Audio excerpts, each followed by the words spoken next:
Hello student and viewers, welcome to my channel জানার পথ। আজ আমরা রয়েছি লাইফ সায়েন্স গাইড অভিব্যক্তি পার্ট 2 অংশে। আমরা পড়ব অভিব্যক্তিতে ডারউইনবাদ। আগে পড়েছিলাম আগের ভিডিওতে যে অভিব্যক্তিতে ল্যামার্কবাদ। এই ল্যামার্কবাদ প্রকাশিত হওয়ার 50 বছর পর ডারউইনবাদ প্রকাশিত হয়। ব্রিটিশ বিজ্ঞানী চার্লস ডারউইন ছিলেন একজন অভিজ্ঞ প্রকৃতি বিশারদ। তিনি ইংল্যান্ডের স্যাসবেরিতে জন্মগ্রহণ করেন। তার বয়স যখন 22 বছর তখন তিনি HMS বিগল নামক জাহাজে করে আটলান্টিক দ্বীপপুঞ্জ তার সংলগ্ন অন্যান্য দ্বীপপুঞ্জ ঘুরে শেষে গ্যালোপ্যাগাস দ্বীপপুঞ্জে এসে উপস্থিত হন। কিসে করে? HMS বিগল নামক জাহাজে করে, যার পুরো নাম his or her majesty ship Beagles. এই গ্যালোপ্যাগাস দ্বীপপুঞ্জে জীব বৈচিত্র্য এত ভরপুর ছিল যে তিনি সেখান থেকে বিভিন্ন উদ্ভিদ এবং প্রাণীর নমুনা সংগ্রহ করেন এবং তার সেই পর্যবেক্ষণ ভিত্তিক যে তথ্য সেটা প্রকাশ করেন 1869 খ্রিস্টাব্দে তার গ্রন্থ On the Origin of Species by Means of Natural selection.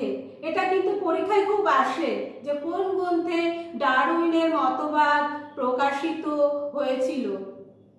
শুধু অল্প একটু লিখলে হবে না, On the Origin of Species পুরোটা লিখতে হবে। On the Origin of Species by Means of Natural selection.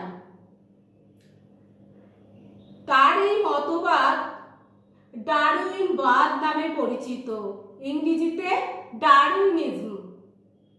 এটাকে আবার প্রাকৃতিক নির্বাচনবাদ বা ন্যাচারাল সিলেকশন থিওরি বলা হয়ে থাকে।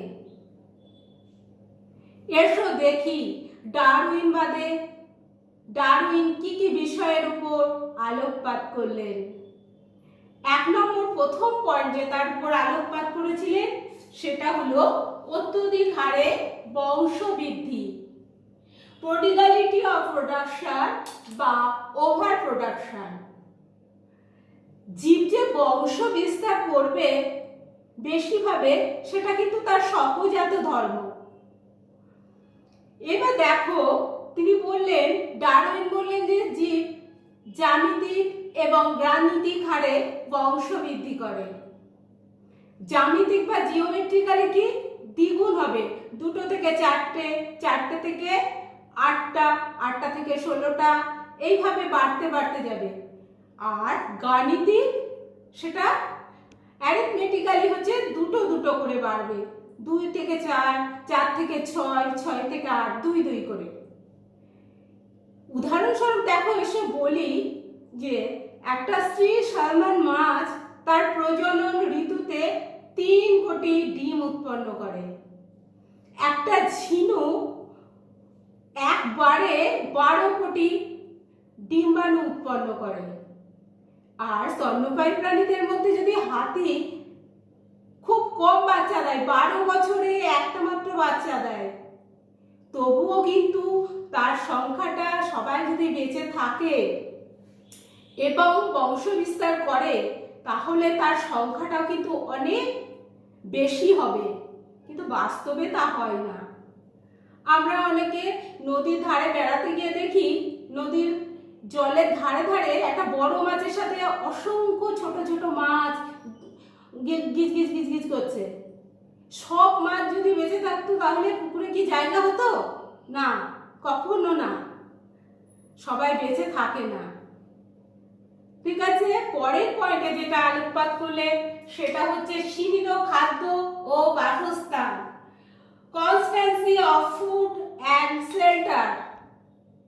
তিনি বললেন যে এই পৃথিবীর নির্দিষ্ট একটা আয়তন আছে, সেই আয়তনের মধ্যেই জীবদের বাস করতে হবে এবং খাদ্যের সংস্থান করতে হবে। ডারউইন বললেন জীবের সংখ্যা বৃদ্ধি খাদ্য এবং বাসস্থানের উপর নির্ভর করে। 3 নম্বর পয়েন্ট যেটা বললেন তিনি, অস্তিত্বের জন্য সংগ্রাম, স্ট্রাগল ফর এক্সিস্টেন্স। ওই যে জীব গাণিতিক এবং জ্যামিতিক হারে বংশবৃদ্ধি করলো, তার ফলে কি হয়, নিজেদের মধ্যে একটা প্রতিযোগিতা লেগে যায় খাদ্যের সংস্থান করার জন্য এবং বাসস্থানের জন্য। এই প্রতিযোগিতাকে ডারউইন 3টে ভাগে ভাগ করলেন।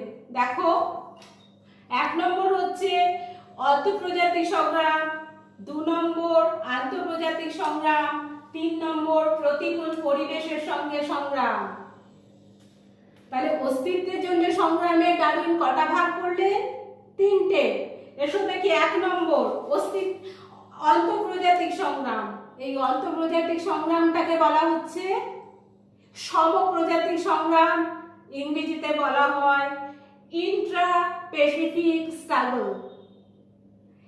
এই একই প্রজাতির জীবরা যখন নিজেদের মধ্যে সংগ্রামে লিপ্ত হয় খাদ্য বাসস্থানের জন্য, তখন সেটা হয়ে যায় অন্তঃপ্রজাতিক সংগ্রাম। যেমন দেখো, এই খাদ্যের ক্রাইসিসের সময় রেশন শপের সামনে মানুষে মানুষে মারপিট শুরু করে দেয় খাদ্যের জন্য, কে আগে লাইনে দাঁড়াবে। এটাও কিন্তু এই অন্তঃপ্রজাতিক সংগ্রাম। আবার দেখো, একদল মুরগিকে যদি 1 মুঠো গম ছড়িয়ে দাও, নিজেদের মধ্যে হুড়োহুড়ি লেগে যায় কে আগে গমের দানা খাবে। এটাও কিন্তু একই প্রজাতির মধ্যে সংগ্রাম, অন্তঃপ্রজাতিক সংগ্রাম। একটা অন্য পাড়ার কুকুর যদি তোমার পাড়ায় আসে, দেখো যে দুজনের মধ্যে মারপিট লেগে যায়। তার কারণ কি? তারা তাদের অস্তিত্বের সংকটে ভোগে যে সে তার খাদ্যে ভাগ বসাবে, বাসস্থানে ভাগ বসাবে, সেই জন্য তাড়িয়ে দিতে চায়। সংগ্রামে শক্তিশালী সে জিতে যায়, আর যে যার শক্তি নেই, দুর্বল, সে হেরে যায়। তাহলে এই হলো অন্তঃপ্রজাতিক সংগ্রাম। 2 নম্বরে দেখো আন্তঃপ্রজাতিক সংগ্রাম। এটা হচ্ছে বিষম প্রজাতির মধ্যে সংগ্রাম, ইংরেজিতে বলা হয় ইন্টার স্পেসিফিক স্ট্রাগল। অর্থাৎ কিনা দেখো, বিভিন্ন প্রজাতির জীবেরা নিজেদের মধ্যে খাদ্য খাদক সম্পর্কে আবদ্ধ, মানে এ ওকে খায়, ও ওকে খায়। যেমন ধরো, ব্যাঙ খেলো ঘাস ফড়িংকে, সাপ খেলো ব্যাঙকে, আর ময়ূর আবার কি সাপকে খায়। ঠিক আছে, সাপ ব্যাঙকে খেলো আর ময়ূর আবার কাকে খায়? সাপকে। তাহলে দেখছো যে বিভিন্ন প্রজাতির মানুষ খাদ্যের জন্য একে অপরকে কি খাচ্ছে বা ভক্ষণ করছে। সেই রকম ভাবে দেখো, একটা বাঘ যখন হরিণের পিছু নেয় খাবারের জন্য, তখনও কিন্তু সেটা আন্তঃপ্রজাতিক সংগ্রাম বা বিষম প্রজাতিক সংগ্রাম। এইবার চলে যাও প্রতিকূল পরিবেশের সঙ্গে সংগ্রাম, স্ট্রাগল এগেনস্ট অড এনভায়রনমেন্ট। মানে প্রতিকূল পরিবেশ, ঝড় ঝঞ্ঝা, বজ্রপাত, বন্যা, এইগুলোর বিরুদ্ধে সংগ্রামটাই হচ্ছে প্রতিকূল পরিবেশের বিরুদ্ধে সংগ্রাম। পরের যে পয়েন্টটায় তিনি আলোকপাত করলেন সেটা হচ্ছে ভেদ বা প্রকরণ। এই যে 3 ধরনের সংগ্রামে লিপ্ত হলো পরস্পর, এই লিপ্ত হওয়ার 3 ধরনের সংগ্রাম করার ফলে নিজেদের মধ্যে এমন কিছু গুণাবলী থাকে যেটা অন্যের সঙ্গে পার্থক্য করে দেয়। এই পার্থক্য তার কি প্রজননের মধ্যে দিয়ে সে তার সন্তান সন্ততিতে এই পার্থক্যের গুণাবলীগুলো সঞ্চারণ ঘটায় এবং এই বৈশিষ্ট্যটাই তার থেকে যায় বা পার্থক্যটাই থেকে যায়। এই যে পার্থক্য, একজনের সাথে অন্যের পার্থক্য, এটাকেই বললেন যে ডারউইন বললেন, এটাকেই বললেন ভেদ বা প্রকরণ। এই ভেদ বা প্রকরণ, যাদের পরিবেশের সাথে সংগ্রাম করার মতো প্রকরণ রয়েছে সেই প্রকরণকে বললেন অনুকূল প্রকরণ, আর পরিবেশের সাথে সংগ্রাম করার ক্ষমতা যাদের নেই তাদেরকে বললেন প্রতিকূল প্রকরণ। ডারউইন বলেছে যে ক্ষুদ্র ক্ষুদ্র স্থায়ী প্রকরণই নতুন প্রজাতি সৃষ্টি করে। এটা কিন্তু ডারউইনবাদের একটা ত্রুটি। কি করে যে ভেদ বা প্রকরণ আসছে তার ব্যাখ্যা কিন্তু ডারউইন দিতে পারেননি। আর একটা জিনিস, যে জীবদেহের আকস্মিক পরিবর্তনকে তিনি প্রকৃতির খেলা বা নেচার ফোর্স বলে তেমন গুরুত্ব দেননি। কিন্তু এটাও ডারউইনবাদের একটা ত্রুটি। হুগো দ্য ভিস বললেন যে জীবদেহের এই আকস্মিক পরিবর্তনই কিন্তু মিউটেশন। এইবার দেখো 5 নম্বর পয়েন্ট এসো, যোগ্যতমের উদ্বর্তন। যোগ্যতমের উদ্বর্তন, survival of the fittest. Survival of the fittest, এটাই যে ফিট সেই তো পৃথিবীতে সার্ভাইভ করবে বা টিকে থাকবে। তাহলে ডারউইন বললে যে এই অনুকূল প্রকরণ যাদের মধ্যে আছে তারা জীবন সংগ্রামে জয়ী হয়ে পরিবেশের সাথে মানিয়ে নেবে বা অভিযোজিত করে নিজের অস্তিত্বকে পৃথিবীতে টিকিয়ে রাখবে।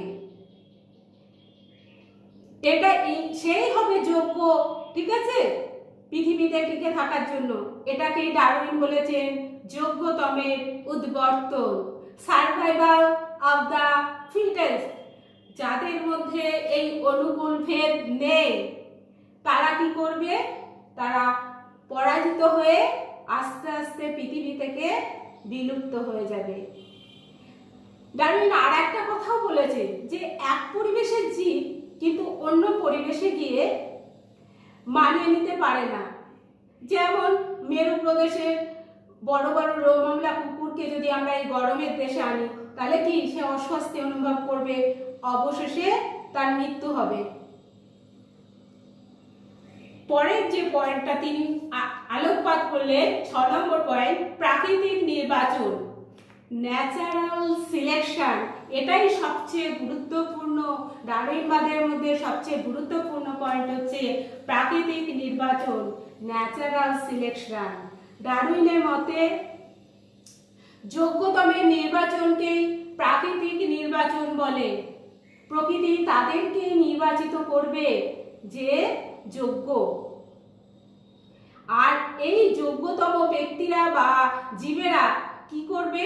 তাদের বংশবৃদ্ধি করবে বেশি মাত্রায় এবং তাদের এই গুণাবলীগুলো তাদের সন্তান সন্ততিতে দিয়ে দেবে বা সঞ্চারিত হবে তাদের সন্তান সন্ততির মধ্যে, এবং এইটা বেশ কয়েকজন ধরে চলতে থাকবে।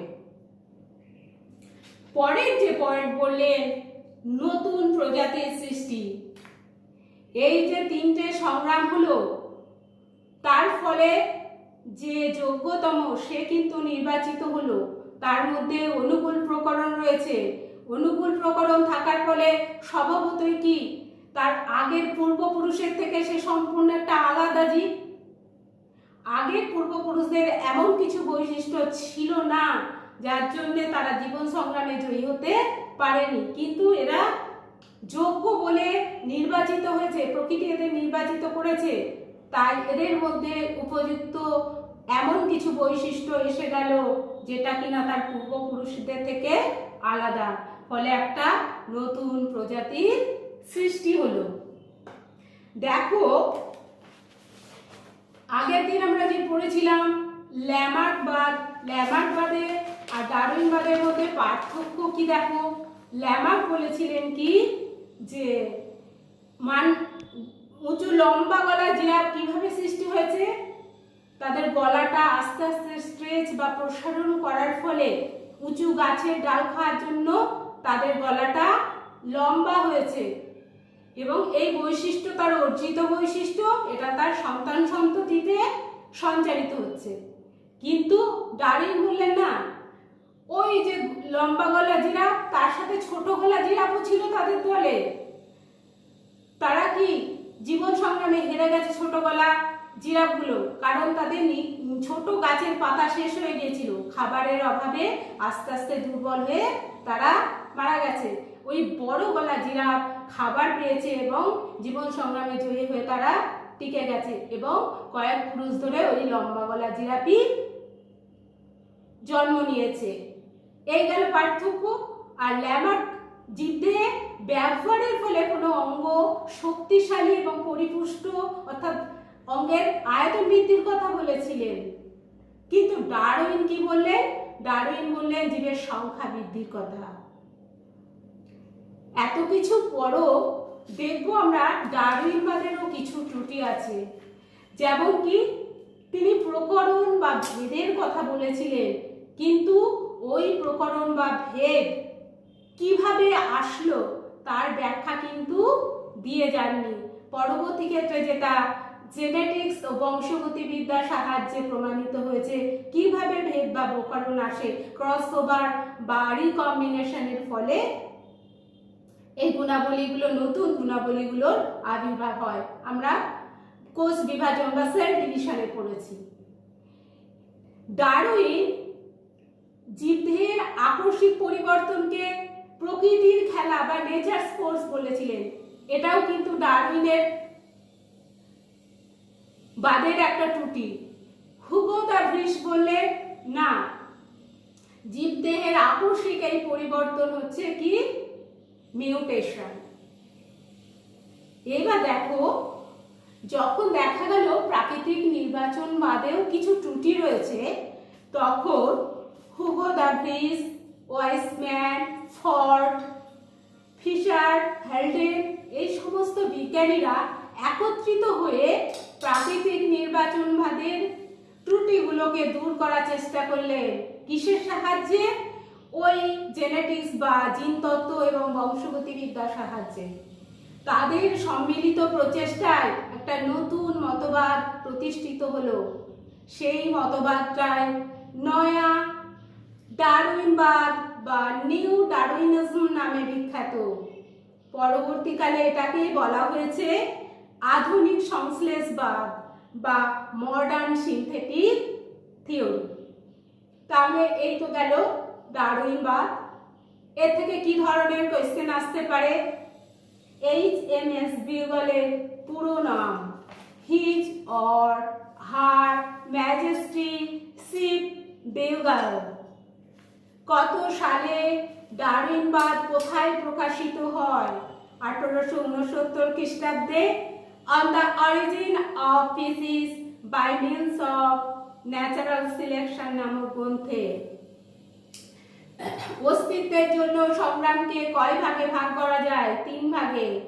অন্তঃপ্রজাতিক, আন্তঃপ্রজাতিক, প্রতিকূল পরিবেশের বিরুদ্ধে সংগ্রাম। যোগ্যতমের উদ্বর্তন বলতে কি বোঝো? আর কি আসে? প্রাকৃতিক নির্বাচন। আজ এই অবধি। আমার চ্যানেলটা ভালো লাগলে তোমরা সাবস্ক্রাইব করো, আর প্লিজ অনেক লাইক এবং শেয়ার করো, যাতে তোমাদের মতো ছাত্রছাত্রীরা উপকৃত হয়। আজ এই অবধি।